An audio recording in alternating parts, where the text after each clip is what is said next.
এক রাজার পালে যুদ্ধাবাজ ঘোড়া এবং কিছু গাধা ছিল।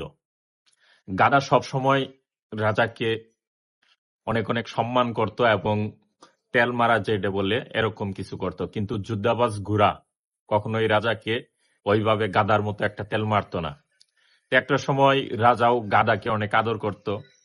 তখন মন্ত্রীরা সব এগুলা দেখতো। দেখার পরে মন্ত্রী তখন রাজামশাইকে বুদ্ধি দিল, পরামর্শ দিল যে এই যোদ্ধা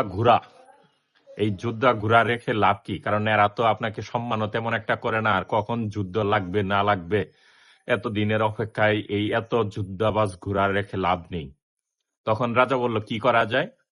তাহলে রাজা মশাই এগুলো বিক্রি করে দেন কিছু। তো ঠিক সেনাপতির কথা মতো কিছু যুদ্ধাবাজ ঘোড়া বিক্রি করে দিল। তো এমত অবস্থায় থাকতে থাকতে একদিন হুট আরেক দেশের এক রাজার সঙ্গে যুদ্ধ বাজলো। যুদ্ধে গাধা তো আর তেমন যুদ্ধের জন্য কোনো প্রস্তুত না বা কাজ করতে পারবে না। তো যে পরিমাণ যুদ্ধবাজ ঘোড়া ছিল তার অর্ধেক তো বিক্রি করে দিয়েছে, বাকি অর্ধেক নিয়ে যুদ্ধের ময়দানে যখন গেছে তখন আসলে এই অল্প সংখ্যক যুদ্ধবাজ ঘোড়া দিয়ে যুদ্ধ করা সম্ভব না। ফলশ্রুতিতে শেষে যুদ্ধে হেরে যায়। বিদ্রোহী রাজা এই রাজাকে বন্দী করে নিয়ে যায়। নিয়ে যাওয়ার পরে সেই রাজা এই চতুর রাজাকে জিজ্ঞেস করলেন, আপনি তো কখনো ফেল করেন নাই, কখনো পরাজিত হন নাই, তো এবার আপনার পরাজিত হওয়ার কারণ কি?